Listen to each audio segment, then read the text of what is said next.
Hello, amazing freedom coaches. We're so excited to come to you in this video and just share a little bit of heart about what's going on this upcoming semester of freedom and how we can equip you to help make freedom and continued incredible experience for so many hundreds and hundreds of people and even thousands who have gone through it previously. Each of you make a significant investment. And I just want to say thank you so much. If we haven't met yet, my name is Jay. My name is Jason. Family calls me Jay. You're part of the family. You can call me Jay.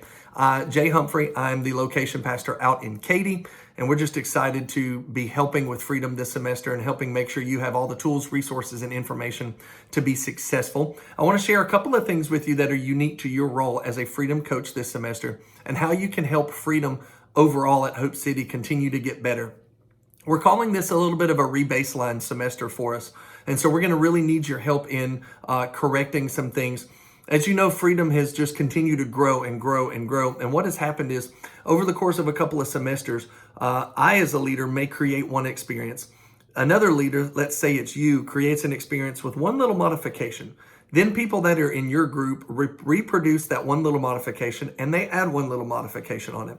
And so over the course of a couple of semesters, it kind of has diverged to where you come to my group, you might get one experience, but if they come to your group, they might get a totally different experience.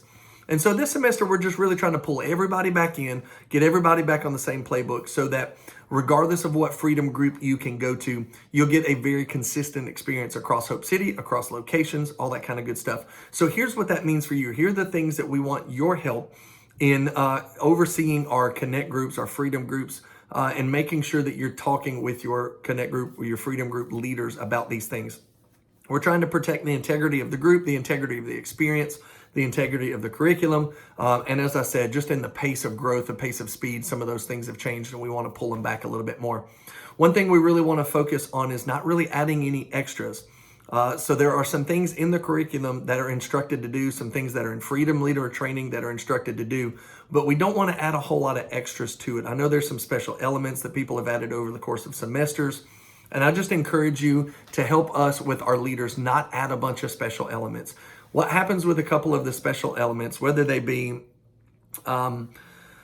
bonfires or balloon releases or rocks in bags, whatever the special elements may be, they're creating a powerful moment for your group, but they're not creating a powerful moment for every group.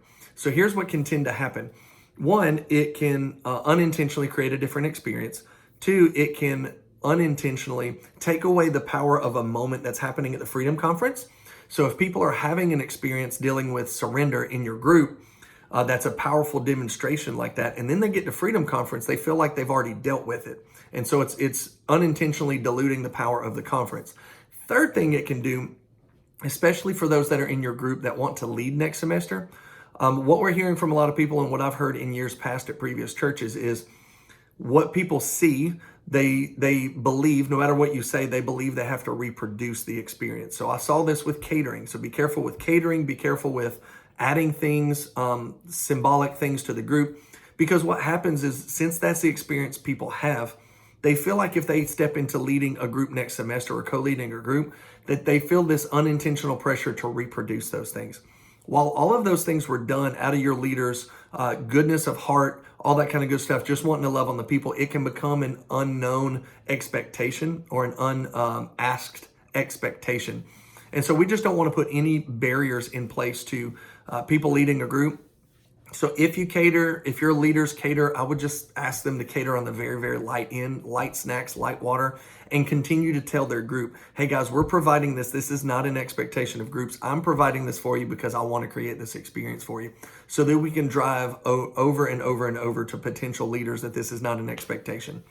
Let's talk about ratios for a moment. Ideally, we want the ratio to be one leader to every 3 to 4 participants. If we can get the groups a little smaller in size, I know there's some of you that have had groups that are 20, 25, 30 people, and it just gets really hard to have the small group type of environment that we're looking for in a large group like that. So really, really fight to bring up new leaders and keep that ratio of about 1 leader to every 3 to 4 people. So that goes for co-leaders as well. If you've got 2 or 3, a leader and 2 co-leaders, that's 3 leaders. You can get about 10 to 12 people in the group, ideally. We're going to be setting the auto close of groups once they reach their maximum. Every group that gets posted in the directory needs to have a maximum capacity. I would say figure out what the leader once. If they want 7 people, add 1 or 2 people to it, make it 9, because there will be people that show interest that don't follow through. But we do want to auto close those groups, because what's been happening in previous semesters is those groups have been filling up, and it's making it difficult to actually get everybody plugged into a group.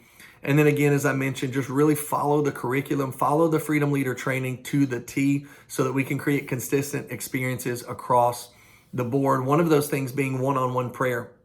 I want to encourage you that one-on-one prayer is highly recommended. It is a great experience, but we also understand that not all leaders are ready for that, and maybe not all participants are ready for that. So use a lot of discernment.